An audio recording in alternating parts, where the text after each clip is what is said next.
स्वागत है दोस्तों। आज के मुख्य समाचार में आज देश और दुनिया से कई अहम और बड़ी खबर आ रही है। बात करेंगे हर खबर पर विस्तार से। बीजेपी से जुदा होने के लिए तैयार है नीतीश कुमार, केंद्र में गिर सकती है बीजेपी सरकार, बताएंगे विस्तार से। एक और बड़ी अपडेट, अजीत के घर वापसी तय लेकिन पवार ने रखी शर्त, महाराष्ट्र में खेला होना तय। एक और बड़ी अपडेट, बुलडोजर से एक समुदाय को निशाना बनाया जा रहा है। आजमगढ़ में AIMIM का प्रदर्शन, इसी के साथ अगली बड़ी खबर में आपको बताएंगे। UCC को कोर्ट में चुनौती देगा मुस्लिम पर्सनल लॉ बोर्ड, मुहर्रम पर योगी के बयान पर भी एतराज। तो चलिए देख लेते आज की पहली बड़ी खबर। बीजेपी से जुदा होने के लिए तैयार है नीतीश कुमार। दरअसल दोस्तों, ऐसा लगता है कि नीतीश कुमार ने पहले से ही ऐसे मुद्दों की पड़ताल कर ली है जो बीजेपी से उनको अलग होने का आधार बन सके। बिहार के विशेष राज्य के दर्जे की दराज में दबी मांग को JDU की ओर से पुनर्जीवित करना इसी बात की ओर इशारा करता है। बता दें कि JDU कार्यकारिणी की बैठक में प्रस्ताव पास कराने से लेकर बयानों तक नीतीश कुमार और उनकी पार्टी के नेता ये मांग करने लगे हैं कि हम के संस्थापक बिहार के पूर्व CM और फिलहाल केंद्र में मंत्री जीतन राम मांझी ने JDU की मांग को खारिज करने वाला बयान देकर आग में घी डालने का काम किया है।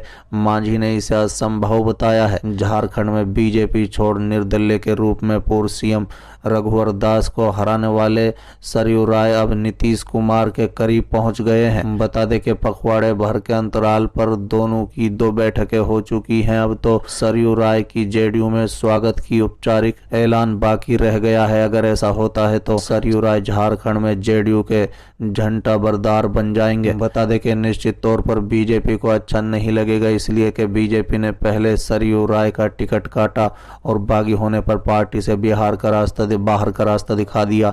सरयू राय की वजह से 2019 के विधानसभा चुनाव में बीजेपी को नुकसान भी उठाना पड़ा। बीजेपी को सबक सिखाने के लिए ही सरयू राय ने नीतीश कुमार के साथ अपने संबंधों को पुनर्जीवित किया है। इसका साफ संकेत है कि झारखंड में अकेले चुनाव लड़ती रही बीजेपी को इस बार गठबंधन धर्म का पालन करते हुए अपनी घोषित सहयोगी आजसू पार्टी के अलावा JDU के लिए भी सीटों में हिस्सेदारी देनी होगी। ऐसा नहीं होने पर JDU अकेले भी चुनाव मैदान में उतर सकती है, इसलिए कि अब झारखंड में उसके साथ सरयू राय होंगे। चर्चा तो ये भी है कि JDU झारखंड के अलावा दिल्ली में भी विधानसभा चुनाव लड़ेगा। चलिए अगली खबर, अजीत की घर वापसी तय लेकिन पवार ने रखी शर्त, महाराष्ट्र में खेला होना तय। दरअसल दोस्तों, महाराष्ट्र की राजनीति में अजीत पवार की घर वापसी तय है।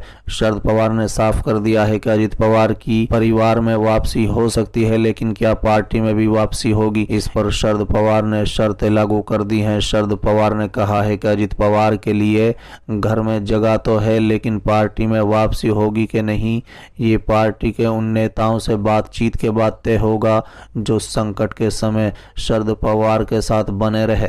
जाहिर है कि परिवार के मुखिया के तौर पर शरद पवार के इस बयान को बहुत मायने है। महाराष्ट्र के पवार कॉरिडोर में अजीत पवार की घर वापसी की चर्चाएं बहुत तेज हैं। कारण यह है कि बीते दिनों में पवार परिवार में मुलाकातों का सिलसिला बढ़ गया है। पहले NCP शरद की लोकसभा सांसद सुप्रिया सोलो ने अजीत पवार की मां से मुलाकात की थी, जबकि अजीत पवार की पत्नी सुनेत्रा ने पुणे में शरद पवार से मुलाकात की थी। हाल ही में सुनेत्रा राज्यसभा के लिए चुनी गई हैं। मीडिया रिपोर्ट्स के मुताबिक पवार परिवार का मानना है कि महाराष्ट्र के हित में चचा भतीजे एक साथ आने चाहिए।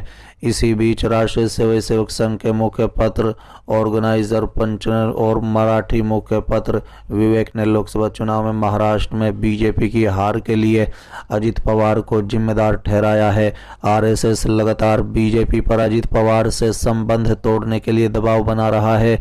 मीडिया रिपोर्ट के मुताबिक RSS और बीजेपी का मानना है कि महाराष्ट्र सरकार में अजीत पवार को शामिल करने से बीजेपी की छवि और सियासी संभावनाओं को झटका लगा है। अगर बीजेपी सरकार में वापस लौटना चाहती है तो उसे अजीत पवार से गठबंधन तोड़ना होगा, और RSS ने दबाव बनाए रखा तो अजीत पवार को अपने चचा के पास लौटना होगा। अजीत पवार की घर वापसी की अटकलें इसलिए भी जोरों पर हैं क्योंकि छगन भुजबल के साथ मुलाकात पर शरद पवार ने चुप्पी तोड़ी है। चलिए अगली खबर, बुलडोजर से एक समुदाय को निशाना बनाया जा रहा है। आजमगढ़ में AIMIM का प्रदर्शन। दरअसल दोस्तों, अपनी 5 सूत्रीय मांगों को लेकर एआईएमआईएम ने मंगलवार के दिन डॉक्टर अंबेडकर पार्क में प्रदर्शन किया। बता दें, आंदोलन के क्रम में प्रदेश अध्यक्ष शौकत अली के नेतृत्व में धरना प्रदर्शन किया गया। इसके बाद महामहिम राष्ट्रपति को संबोधित ज्ञापन जिला प्रशासन को सौंपा। ज्ञापन के माध्यम से एआईएमआईएम ने मांग किया कि राज्य में व्याप्त आतंक और दहशत के समाप्त किया जाए और प्रत्येक नागरिक की जान माल की सुरक्षा सुनिश्चित की जाए। मुसलमान, दलित और गरीबों के झूठे मुकदमों में फंसाना बंद किया जाए। राज्य सरकार की बुलडोजर नीति के तहत कानूनी प्रक्रिया को ताक पर रखकर मुसलमान, दलित और गरीबों के खिलाफ उद्देश्यपूर्वक सुनियोजित तरीके से सौतेला व्यवहार बंद किया जाए। देश और प्रदेश में फैलाने वाले नफरत के माहौल को समाप्त किया जाए। जाति धर्म के नाम पर समाज में नफरत फैलाने वालों पर कार्रवाई हो। साथ ही मॉब लिंचिंग की घटनाओं को रोकने के लिए उचित कदम उठाया जाए। इस दौरान मीडिया से बातचीत करते हुए प्रदेश अध्यक्ष शौकत अली ने कहा है कि जब से नरेंद्र मोदी तीसरी बार प्रधानमंत्री बने हैं तब से देश और प्रदेश में मॉब लिंचिंग की घटनाएं लगातार हो रही है। यूपी के प्रतापगढ़ जिले में एक मौलाना का कत्ल कर दिया गया, मुरादाबाद में कत्ल हुआ, सहारनपुर में कत्ल हुआ, शामली और अलीगढ़ में भी मॉब लिंचिंग की घटनाएं हुई। इस तरह की घटनाओं पर सरकार तुरंत रोक लगाए, अवैध तरीके से बुलडोजर की कार्रवाई पर रोक लगे।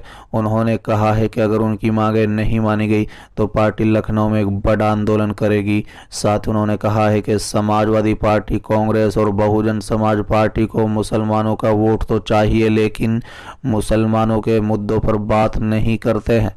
इन पार्टियों को मुस्लिम नेता भी कुछ नहीं बोलते।